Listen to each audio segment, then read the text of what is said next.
요한복음 19장은 주님의 죽으심에 대한 이야기이고 요한복음 20장과 21장은 주님의 부활하심에 대한 이야기입니다. 주님의 죽으심과 부활은 기독교의 생명이 되는 가르침입니다. 기독교의 근간은 주님의 죽으심과 그리고 부활에 있다고 말할 수 있습니다. 주님은 우리 죄를 속죄하기 위해 십자가에서 죽으셨고 우리 죄가 십자가에서 속죄되었다는 사실을 증거하기 위해 주님은 부활하셨습니다. 그러므로 기독교는 주님의 죽으심과 부활하심에 근거하고 있다고 말할 수 있습니다. 그래서 주님의 죽으심과 부활을 믿는 사람은 그리스도인이고 안 믿는 사람은 그리스도인이 아닌 것입니다.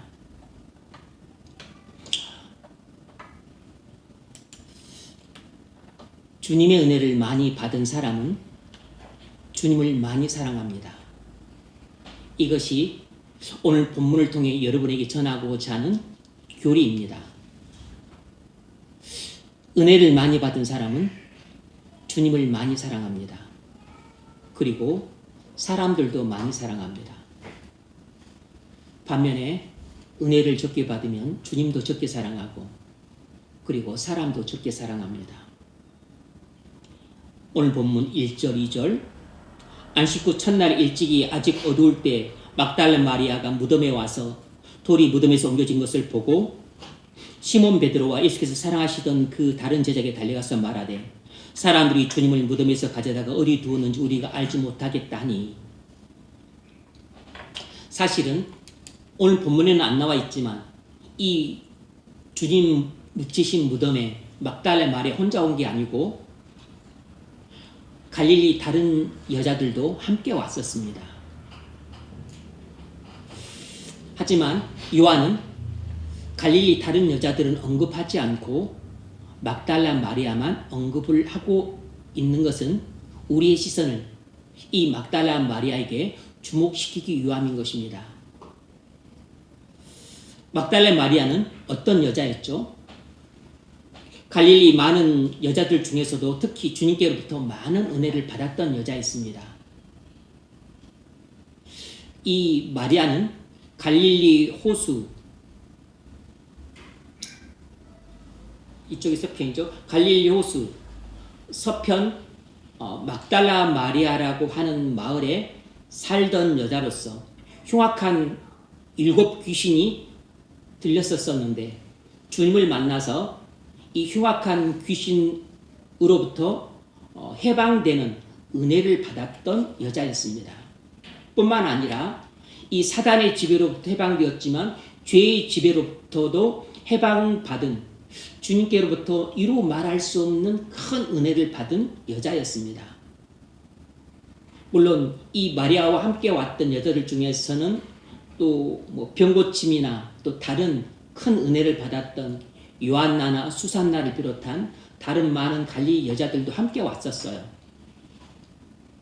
그래서 이 막달라 마리아는 주님께로부터 이루 말할 수 없는 큰 은혜를 받았죠. 귀신의 지배를 평생 받다가 해방되었고 구원의 은혜를 받았고 하나님 나라에 들어가서 그 은혜를 갚을 길이 없어서 요한나나 수산나를 비롯한 다른 많은 갈릴리 여자들과 함께 주님의 전도 여행에 동참을 했습니다. 그래서 주님과 다른 제자들이 복음을 전할 때 이 막달라 마리아를 비롯한 갈릴리 여자들은 전도 여행에 동참을 해서 그들에게 식사를 제공해주는 자신들의 소유로 식사를 준비해서 제공해주는 이런 수고들을 자발적으로 감당을 했었어요.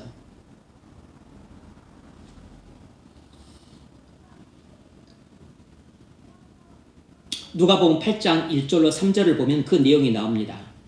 그 후에 예수께서 각 성과 마을에 두루 다니시며 하나님 나라를 선포하시며 그 복음을 전하실 새 12 제자가 함께하였고 또한 악기를 쫓아내신과 병고침을 받은 어떤 여자들 곧 7 귀신이 나간 자 막달라인이라는 마리아와 헤롯의 청지기 구사의 아내 요한나와 수산나와 다른 여자가 함께하여 자기들의 소유로 그들을 섬기더라. 뭘 알 수 있죠? 주님께로부터 많은 은혜를 받은 사람들은 주님을 많이 사랑한다는 것입니다. 그래서 그 주님에 대한 사랑이 주님과 제자들의 전도 사역을 섬기는 것으로 나타났습니다. 이처럼 주님의 은혜를 받은 사람들은 주님을 사랑하기 때문에 주님과 그 몸된 교회를 섬기게 되어 있습니다. 교회가 말씀 사역과 전도 사역과 선교 사역과 구제 사역 하는 것을 감당할 수 있도록 자발적으로 섬깁니다. 이런 사람들이 진짜 주님으로부터 은혜 받은 사람들이죠. 그래서 막달라 마리아와 요한나와 수사나와 여러 여자들이 자기들의 소유로 주님과 제자들의 전도 여행을 따라다니면서 자발적으로 섬겼던 것이에요. 당시로서는 결단코 쉬운 일이 아니었죠. 지금도 쉬운 일이 아닐 것입니다. 그런데 2000년 전 그 당시에는 얼마나 어려운 일이었겠습니까?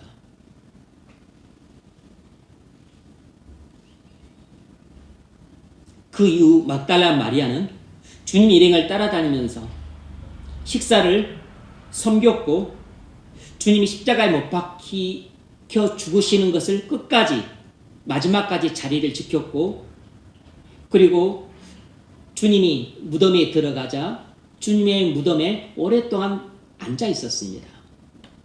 그리고 저녁에 들어갔다가 다음날 아침, 토요일에 아침에 일찍 일어나서 이 요한나 수산나를 비롯한 다른 여자들과 함께 주님의 무덤에 일찍 찾아왔던 것이에요. 그런데 보니까 그 돌문이 열려져 있고 그리고 주님의 시신이 안 보이는 것입니다. 깜짝 놀라서 얼른 사도들에게 달려가서 베드로와 요한에게 그 소식을 알렸던 것이에요. 이런 사실을 통해 뭘 알 수 있죠? 주님을 많이, 은혜를 많이 받은 사람은 주님을 많이 사랑한다는 것입니다. 막달라 마리아는 주님의 은혜를 많이 받았기 때문에 주님을 많이 사랑했습니다. 우리도 주님의 은혜를 많이 받아야 주님을 많이 사랑할 수 있습니다. 많이 받은 만큼 많이 나눠줍니다. 은혜를 많이 받은 만큼 은혜를 많이 베풀어요. 사랑을 많이 받은 만큼 사랑을 많이 베풉니다. 주님을 사랑한다는 것은 주님을 위해 자기를 부인하고 자기 십자가를 진다는 뜻이기도 합니다.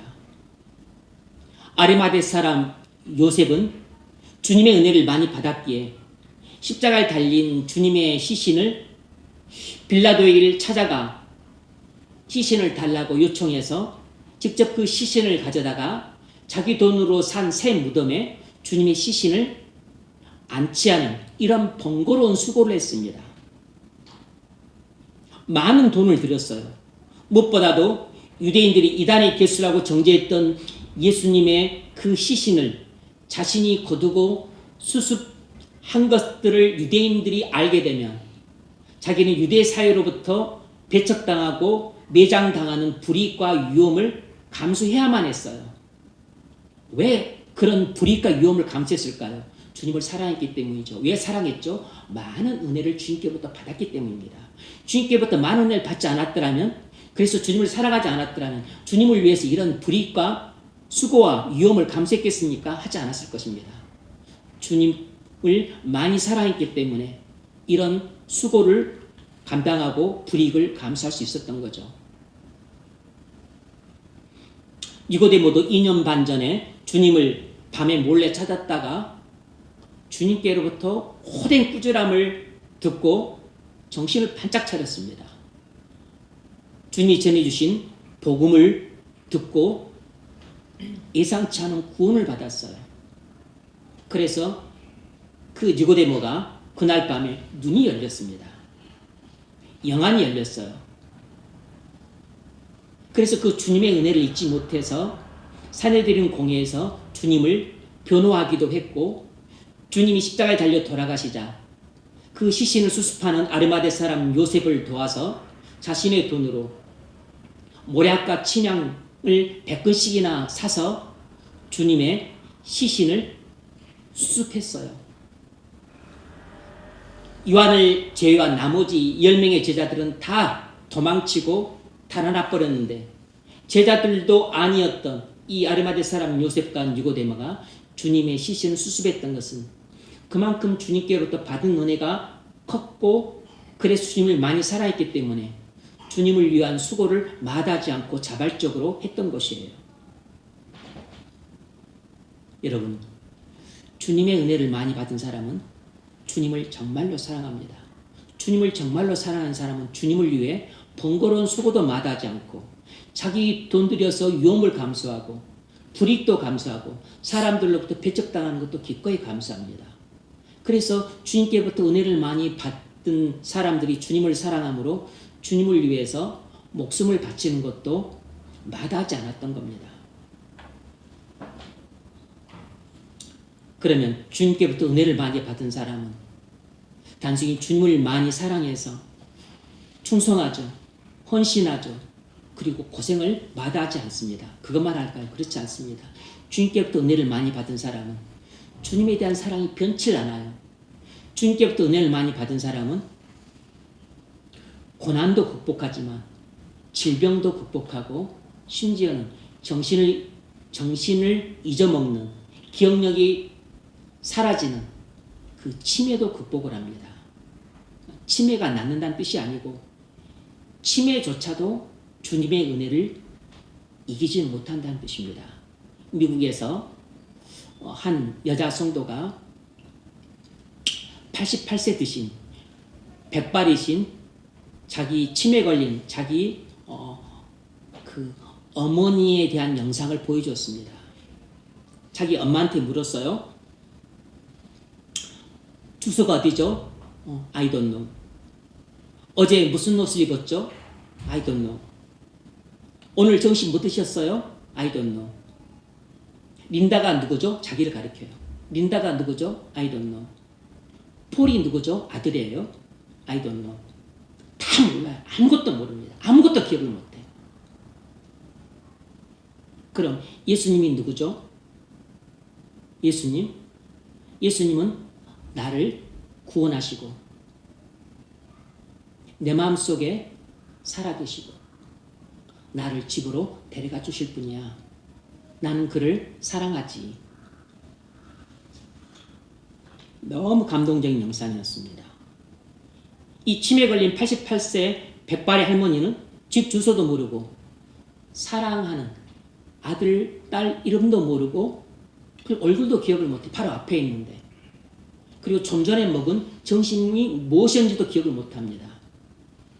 다 기억을 못하지만 딱 한 가지는 기억을 해요. 예수님만큼은 기억을 합니다. 예수님은 나를 구원하셨고 그 부활하신 예수님은 내 마음에 계시고 이 예수님이 장차 나를 집으로 데리고 가실 거라는 것, 이것을 기억하고 있습니다. 나는 그를 사랑해요. 여러분, 주님의 은혜를 많이 받은 사람은 주님을 위해 충성하고 헌신하고 수고만 하는 게 아니고 몸이 병들고 늙고 그리고 기억력도 상실하는 치매에 걸려도 여전히 변함없이 주님을 사랑한다는 사실입니다. 이 점이 놀랍지 않습니까? 주님의 은혜를 많이 받은 사람은 치매에 걸려도 여전히 주님을 많이 사랑해요. 한 집사님이 치매를 앓고 계시던 어떤 권사님을 방문했습니다. 권사님께 손자 잘 되느냐고 물어봤더니 이 권사님이 뭔 소리요? 내가 결혼도 안 했는데 내가 아들 손자가 어디에 있어? 근데 이분은 손주가 있어요. 기억을 못하는 겁니다. 기가 막히죠. 그런데 놀라운 것은 이제 함께 구역시들끼리 예배를 드리는데 그 치매에 걸리신 권사님이 사도신경도 줄줄 암송하고 주기도문도 암송을 하고 찬송가도 줄줄 암송하시더라는 겁니다. 여러분, 치매가 우리의 기억력은 갉아먹어도 은혜를 이기지 못합니다. 그 집사님이 말씀하시기를 진실한 믿음의 사람에게 마지막 남는 것은 오직 믿음뿐임을 보게 되었다고 말했습니다. 진실한 믿음의 사람에게 마지막까지 남는 것은 오직 믿음뿐이다. 여러분, 주님의 은혜를 많이 받은 사람은 치매에 걸려도 여전히 변함없이 주님을 많이 사랑합니다. 그래서 치매에 걸려서 내가 결혼했다는 사실도 잊어먹고 아들도 잊어먹고 손주가 있다는 사실도 잊어먹어도 사도신경은 안 잊어먹어요. 주기도문은 안 잊어먹습니다. 심지어 찬송가도 안 잊어먹습니다. 그리고 하나님을 예배해야 된다는 사실도 안 잊어먹어요. 그리고 나를 구원해 주신 분이 예수님이라는 사실도 잊어먹지 않습니다.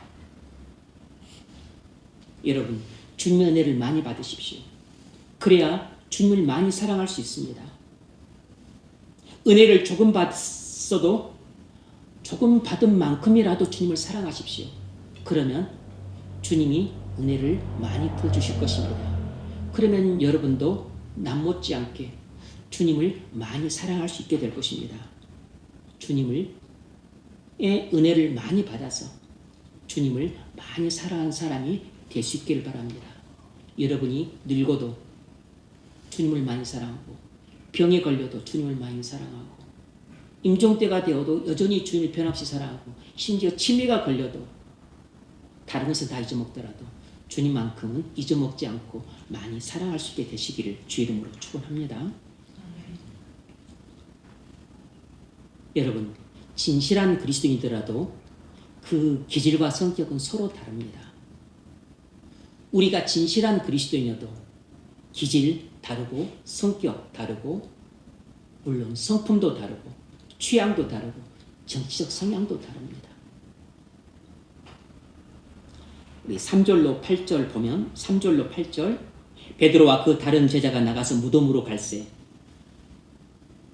둘이 같이 달음질하더니 그 다른 제자가 베드로보다 더 빨리 달려가서 먼저 무덤에 이르러 구풀에 세마포 놓인 것을 보았으나 들어가지는 아니하였더니 시몬 베드로는 따라와서 무덤에 들어가 보니 세마포가 놓였고 또 머리를 쌌던 수건은 세마포와 함께 놓이지 않고 딴 곳에 쌌던 대로 놓여 있더라.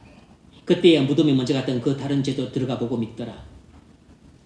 진실한 그리스도인이더라도 그 기질과 성격이 서로 다르다는 것을 오늘 본문을 통해 알 수 있습니다. 막달라 마리아가 주님이 시신이 없어졌다는 그 소식을 전하자 이 베드로와 요한은 그 소식을 듣고 그들이 보여준 행동을 통해서 진실한 그리스도인일지라도 그 기질과 성격이 다르다는 사실을 알 수 있어요. 요한이 베드로보다 빨리 달려가서 먼저 도착했습니다. 그리고 밖에서 안으로를 들여다보기만 할 뿐 들어가지는 않았어요.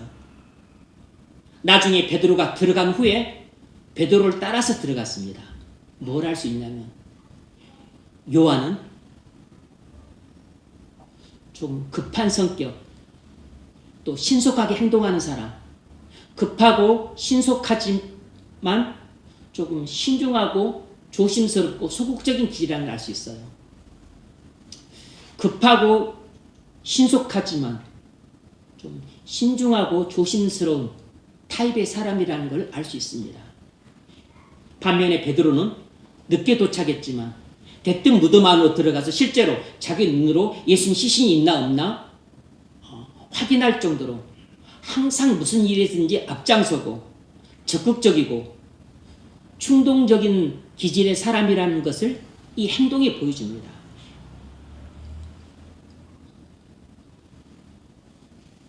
두 사람은 각기 자기 기질대로 행동을 했어요. 이건 믿음과는 상관이 없습니다.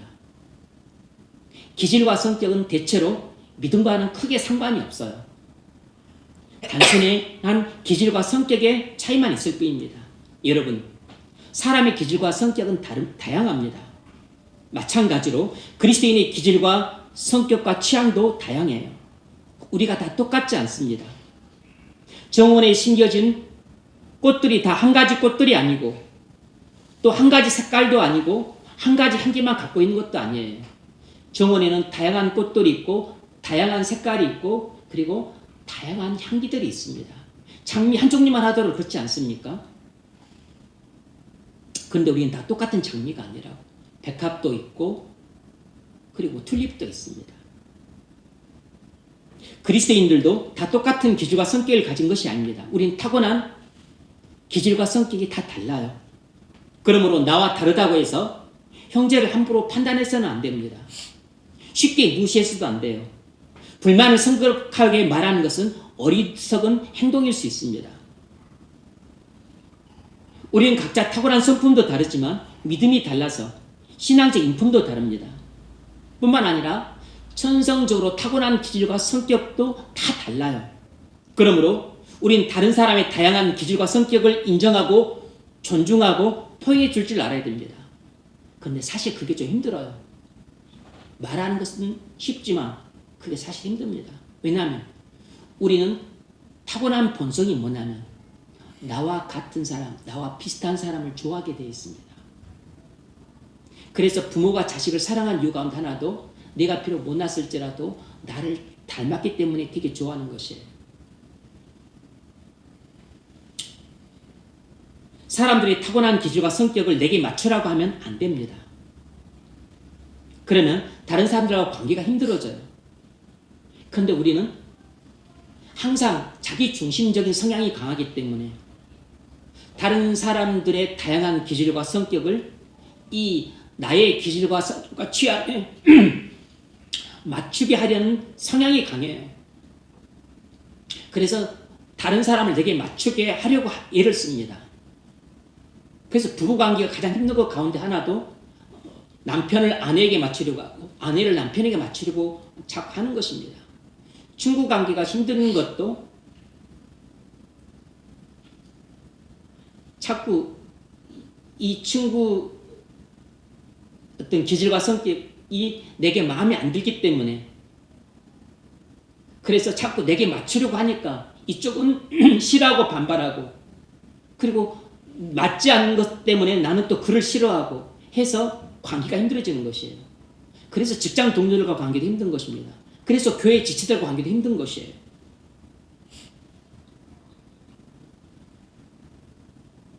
나와 맞지 않는 것을 힘들어하면서 내게 맞추려고 하는 것은 기질과 성격의 다양성을 이해하지 못함으로 빚어진 우매한 처사입니다. 그런데 이런 우매한 처사를 우리가 실질적으로 자주 하고 있어요. 왜냐하면 나도 모르게 본능적으로 자꾸 그렇게 되는 것입니다. 대부분 또 남성 우울지이기 때문에 자꾸 여자들을 남자에게 맞추려고 하고 아내를 내게 맞추려고 해요. 그래서 피차간 힘들어집니다. 다른 사람들의 기질과 성격이 나와 맞지 않는 것은 사실 당연한 것입니다. 원래 태어날 때부터 다르게 태어났기 때문이에요.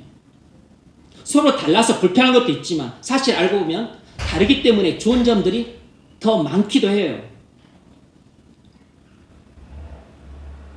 여러분 꽃들이 하나밖에 없었더라면 어쩔 뻔했습니까?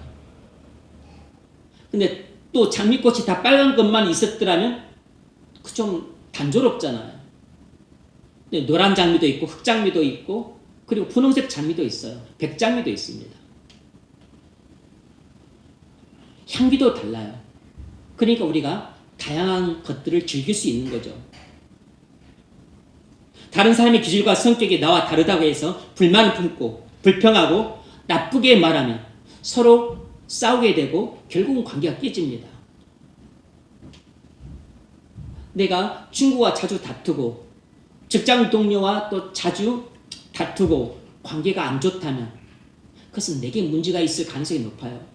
내가 너무 장식 중심적이 되어서 이 사람의 일하는 스타일이 나와 다르다고 해서 불편하거나 이 사람이 말하는 그 말투 또 사람을 대하는 태도가 마음에 들지 않아서 내가 자꾸 불만을 품고 대해서 관계가 나빠진 가능성도 있습니다. 요한은 우리의 아들이라고 불릴 정도로 불같이 화를 내는 기질이었고 베드로는 항상 말이 앞서는 풍쟁인 기질도 있었고 그리고 항상 충동적이고 적극적이고 그리고 뭔가 좀 담대한 그런 기질이었습니다. 12제자가 있었지만 12제자 다 기질과 성격이 다 제각각이었습니다. 고쳐야 할 기질과 성격이 없다고 말할 수는 없지만 타고났기 때문에 잘 고쳐지지 않고 그 대부분은 또 그대로 인정해줘도 괜찮을 만한 기질과 성격들이에요. 또 굳이 고쳐야 된다면 자기가 알아서 고쳐야지 남이 지적질해주면서 고쳐라 말라 할 것도 아니고 그렇게 한다고 해서 고쳐지는 것도 아닙니다. 그리고 기독교 신앙은 근본적으로 우리의 인격적인 성품을 변화시키는 것이지 우리의 타고난 기질과 성격과 취향을 변화시키지는 않습니다. 하지만 기질과 성격이 어느 정도는 성품과 연관성이 있기 때문에 우리의 신앙이 자라면 우리가 인격적으로 성숙해지면 우리의 기질과 성격이 타고날 때부터 갖고 태어난 것처럼 요지부동은 아니고 기질과 성격이 조금 변할 수는 있습니다. 아주 급한 성격이 조금 여유를 갖는 성격, 조금 느긋해지는 성격으로 변할 수는 있어요.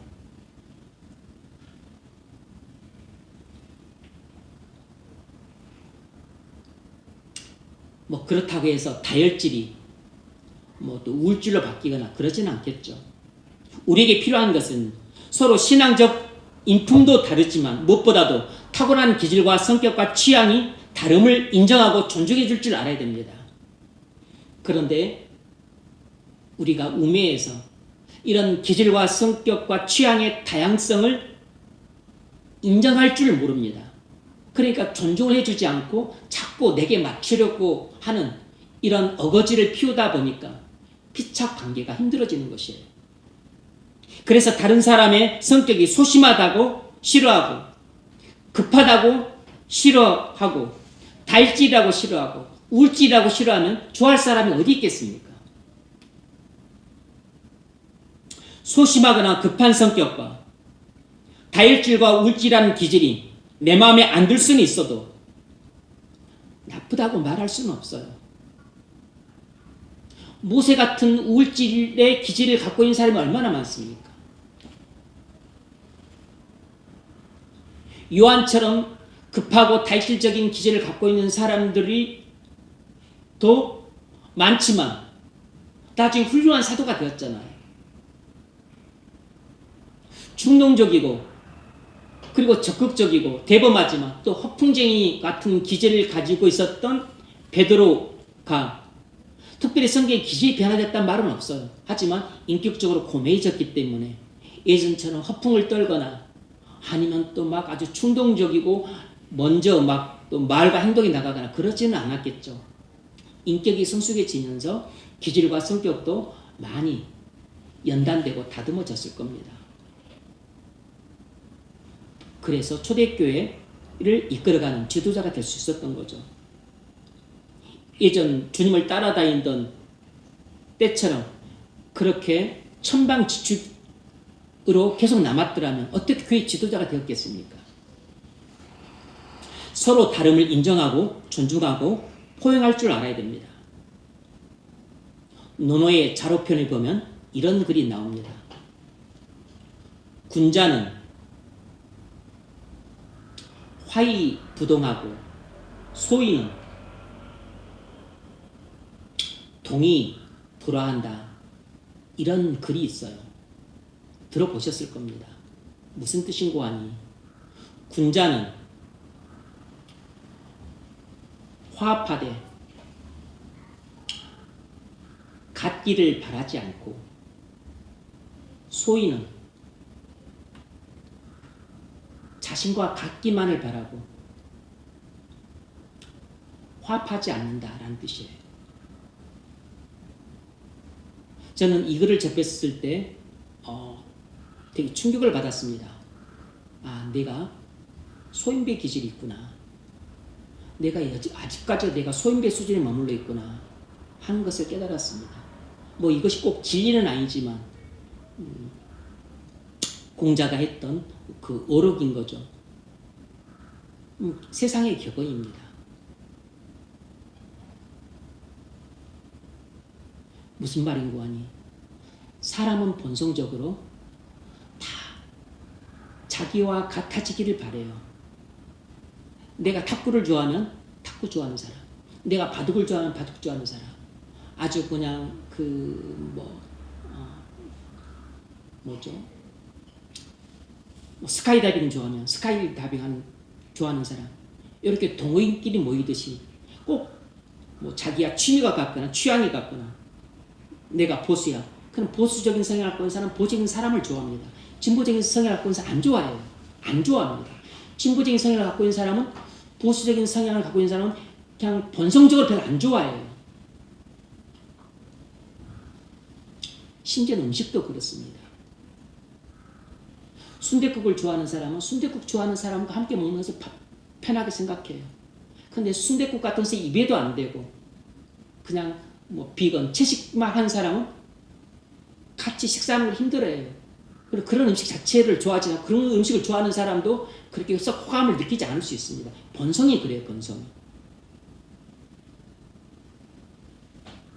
그런데 이렇게 본성에 매어서 사는 사람은 공자가 말할 때도 소인이라고 말했다고. 소인이라고. 그러니까 세상에서도 그런 사람을 소인이라고 말하는 겁니다. 세상에서도 말하는 소인배가 뭐냐면 남이 자신과 같아지기만을 바랄 뿐 나와 다른 사람과 화합하기를 바라지 않는 것입니다. 하지만 군자는 나와 같아지기를 바라기보다는 화합하려고 애를 쓰는 사람이라는 것이에요. 그 이유를 심지어 이 논어에서도 어떻게 풀이를 했냐면 군자는 사욕이 없고 소인은 사욕이 많아 지배를 받기 때문이라고 표현했습니다. 이게 성경과 약간 비스무리하게 풀이한 것이에요. 그러니까 그리스도인이 은혜를 많이 받아서 죄를 죽일 수 있는 사람은 다른 사람과 화평을 추구하지 다른 사람이 나와 똑같아지기를 바라는 획일성을 요구하지 않습니다. 그런데 교회를 다녀도 받은 은혜가 없고 여전히 죄된 본성의 지배를 받게 되면 다른 사람과 화평을 추구하지 않고 그냥 나와 같은 성격이나 기질이나 취향이나 정치적 성향을 가진 사람들만 좋아하는 것입니다. 바둑 좋아해? 짬뽕 좋아해? 나도 짬뽕 좋아해. 산 좋아해? 그래, 나도 산 좋아해. 뭐 바다 좋아한다고?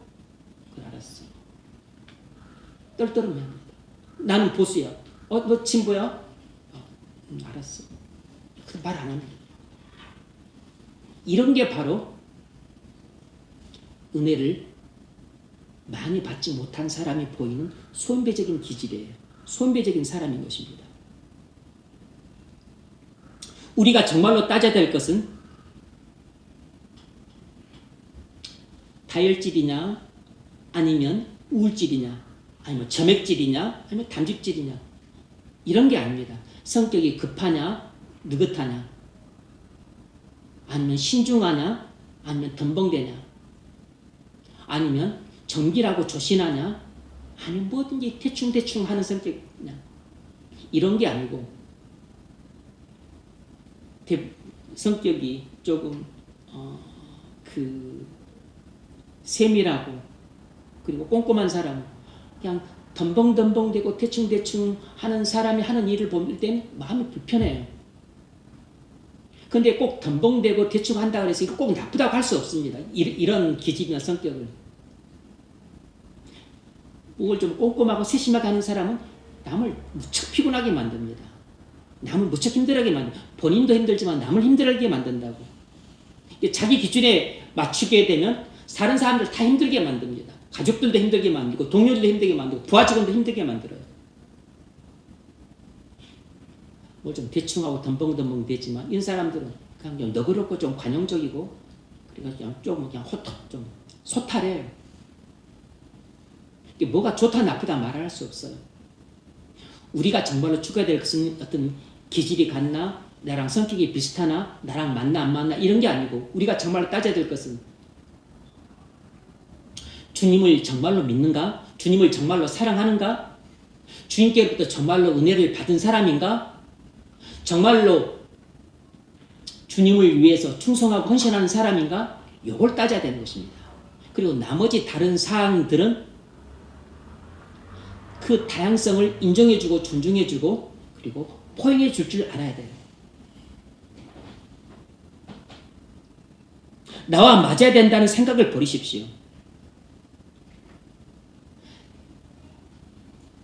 제 자신한테도 하는 이야기입니다. 왜 자꾸 다른 사람이 나와 같기를 바라냐면 나와 같은 사람이 편하기 때문이에요.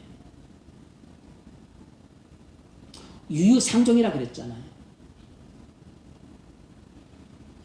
초록은 동색이라 그랬는데 자꾸 동색, 비슷한 것을 우린 본성적으로 좋아하게 되어 있습니다. 그래서 동향을 좋아하고 그리고 같은 학교 졸업자를 좋아하는 겁니다. 그리고 같은 가문을 좋아하는 것이에요. 그러니까 같은 기질이나 성격이나 취향을 가진 사람도 좋아하게 되었어요.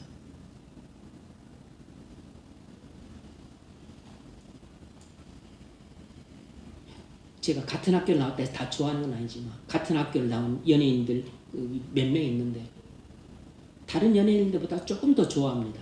그냥 본성적으로 좋아해요. 본성적으로. 그냥 단순히 같은 학교를 나왔다는 이유 때문에. 조금 더 애정이 갑니다. 그 본성은 어쩔 수 없는 것이에요.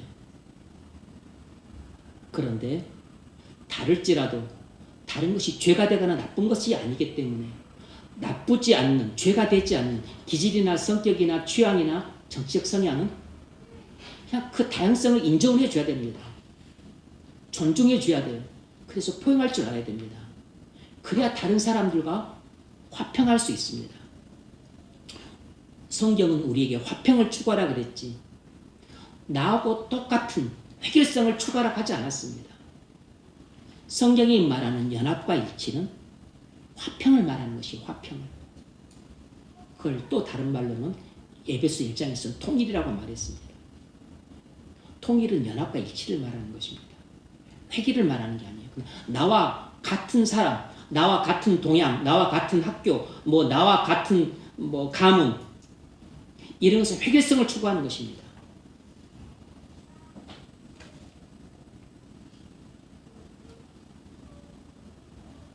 나와 맞아야 된다는 생각을 계속 갖고 있으니 다른 사람들과 관계가 힘들어져요. 부부관계 힘들어집니다. 친구관계 힘들어져요. 직장에서 동료들과 관계 힘들어집니다. 교회 성도들과 관계도 힘들어집니다. 사람들과의 관계가 나쁘면 돈이 아무리 많아도 불행감을 느낍니다.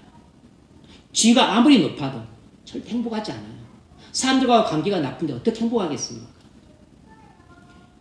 행복은 관계에서 오는 것입니다. 가난해도 관계가 좋으면 행복감을 느껴요. 병이 들어도 하나님과의 관계가 좋고 사람들과 관계가 좋으면 행복합니다. 그러므로 여러분 주님을 믿는가 사랑하는가 주님께 충성하고 헌신하는가만 따지십시오. 나머지 다른 사항들은 다양성을 인정해 주세요. 존중해 주십시오. 그리고 받아들여 주세요. 그것이 그리스도인이 취해야 될 다른 사람들에 대한 올바른 태도입니다. 말씀을 맺겠습니다. 여러분 주님의 은혜를 많이 받은 사람은 주님을 많이 사랑합니다. 뿐만 아니라 사람들도 많이 사랑해요. 그래서 화평을 추구하되 나와 같아지기를 바라는 회개성을 추구하지 않습니다. 그건 소인배입니다. 소인배. 소인 동의불하라 그랬습니다. 죄의 지배를 받는 소인배는 자신과 같은 사람들만 찾고 그리고 나와 다른 사람들과는 화합하려고 하지 않는 사람이에요. 그런데 주님은 우리에게 화평케 하는 자가 되라고 말씀하셨습니다. 화평케 하는 자는 복겠나니 저희가 하나님의 아들의 일컬음을 받을 것이며. 주님은 화평케 하는 자였습니다. 하나님과 죄인 사이를 화평케 하는 자로 이 땅에 오셨어요. 그러므로 부활하신 주님이 그 안에 계신 그리스도인은 주님을 닮아서 화평케 하는 자가 되려고 애를 씁니다. 화평케 하는 자로 이 땅을 살아가는 것이에요. 화평케 하는 자가 나하고 다른 성격과 기질과 취향과 정치적 성향과 또 다른 사상을 갖고 있을지라도 화평하게 지내야 됩니다. 근데 그 일을 맞먹는다고 되는 게 아니고 은혜를 많이 받아야 그렇게 다른 사람과 화평을 취할 수 있어요. 나와 달라도 인정해주고 존중해 줄 줄 알게 됩니다. 그렇지 않으면 내가 은혜가 없고 죄의 지배를 받게 되면 나는 소인배가 되어서 맨날 나하고 같아지기만을 바래요. 다른 사람이. 운전도 나와 비슷하게 하고 먹는 것도 나와 비슷하게 하고 취미도 나와 비슷하기를 바래요. 소인배가 하는 짓입니다. 군자는 화의부동이라고 그랬습니다. 화평을 추구하되 같기를 바라지 않는다 그랬어요. 그리스도인은 화평을 추구하는 사람이지 다른 사람을 내게 뜯어 맞추려고 하는 사람이 아닙니다.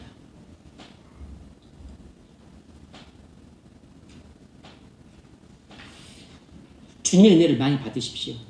그래서 주님을 많이 사랑하세요. 그러면 주님을 위해 많은 수고를 하게 될 것입니다. 그러면 주님이 더 많은 은혜를 주실 것이에요. 그러면 주님을 위해서 더 많이 고생하고 수고하고 막달라 마리아처럼 헌신할 수 있을 것입니다. 우리가 은혜를 많이 받아야 되는 이유는 은혜를 많이 받아야 우리의 마음이 넓어지기 때문입니다.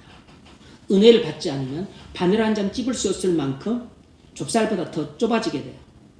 은혜를 많이 받으면 온 우주를 품을 수 있을 만큼 마음이 넓어집니다. 마음이 넓어져야 나와 다른 사람들을 포용할 수 있습니다. 마음이 좁아지면 나와 다른 사람들을 포용할 수가 없어요. 계속 싫어하고 정죄하고 그리고 내게 뜯어 맞추려고 합니다. 그래서 돈이 많고 그렇게 예쁜 사람과 결혼을 해도 그렇게 사랑했던 사람과 결혼을 해도 서로 나중에 서로 싸우고 다투고 원수가 되고 헤어지는 것이에요.